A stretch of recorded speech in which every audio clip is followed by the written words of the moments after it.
సంక్రాంతి పండుగ నేపథ్యంలో హైదరాబాద్ వాసులంతా పల్లెలకు బయలుదేరారు. ఉమ్మడి మహబూబ్ నగర్ జిల్లాలో టోల్ ప్లాజా వద్ద ట్రాఫిక్ జామ్ అయింది. పుల్లూరు, షాకాపూర్ టోల్ ప్లాజా వద్ద కిలోమీటర్ల మేర వాహనాలు ఆగిపోయాయి. దీంతో వాహనదారులు తీవ్ర ఇబ్బందులు పడుతున్నారు. మరో 2 రోజుల పాటు టోల్ ప్లాజాల వద్ద వాహనాల రద్దీ కొనసాగుతుందని టోల్ ప్లాజా సిబ్బంది తెలిపారు. టోల్ ప్లాజా వద్ద వాహనాల రద్దీ క్లియర్ చేసేందుకు ప్రయత్నిస్తున్నారు.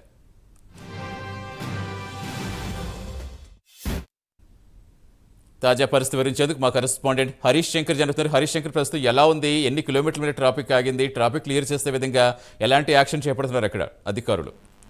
సతీష్, సంక్రాంతి పండుగ పురస్కరించుకొని ఉమ్మడి పాలమూరు జిల్లాలో ఉన్నటువంటి జాతీయ రహదారి 44పై ఉన్న 3 టోల్ గేట్ల వద్ద కూడా భారీ ఎత్తున వాహనాలు నిలిచిపోయినటువంటి పరిస్థితి ఉంది. టోల్ ప్లాజాలు ఏదైతే షాద్ నగర్, ముఖ్యంగా రంగారెడ్డి జిల్లాలో ఉన్నటువంటి షాద్ నగర్ వద్ద ఉన్న టోల్ ప్లాజాతో పాటు అదేవిధంగా అడ్డాకుల దగ్గర ఉన్న షాగాపూర్ టోల్ ప్లాజా, అదేవిధంగా కర్నూలు ఎంట్రన్స్ లో ఉన్నటువంటి అల్లంపూర్ టోల్ ప్లాజా కూడా పెద్ద ఎత్తున కూడా వాహనాలు దాదాపు 2-3 కిలోమీటర్ల వరకు నిలిచిపోతున్న సిచ్యువేషన్ ఉంది. అయితే పండగ వేళ ఏదైనా ప్రధాన రహదారి అయినటువంటి ఈ నేషనల్ హైవే జాతీయ రహదారి 44పై ఉన్నట్టు ఏదైతే రాయలసీమతో పాటు బెంగళూరు, అదేవిధంగా రాయలసీమ నుంచి డైవర్షన్ తీసుకున్న తర్వాత ఆంధ్ర ఒంగోలు కానీ ఇటు గుంటూరు వెళ్లాల్సిన, విజయవాడ వెళ్లాల్సిన వెహికల్స్ దాదాపు కొన్ని ఇటువైపు వెళ్తున్న నేపథ్యంలోనే పెద్ద ఎత్తున కూడా వాహనాలన్నీ కూడా నిలిచిపోయిన సిచ్యువేషన్ ఉంది. అయితే ఇప్పటికీ ఏదైతే ఈ ట్రాఫిక్ సంబంధించినటువంటి టోల్ ప్లాజాలో ఉన్నటువంటి సిబ్బంది పెద్ద ఎత్తున క్లియర్ చేసే పరిస్థితున్నటువంటి పరిస్థితి ఉంది.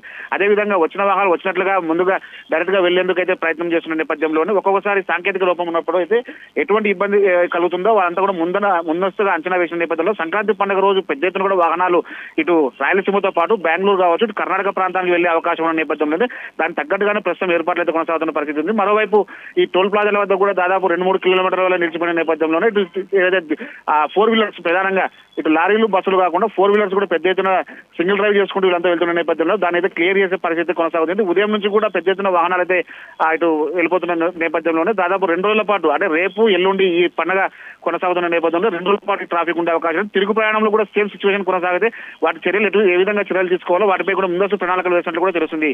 Satish, right, thank you Harish Shankar.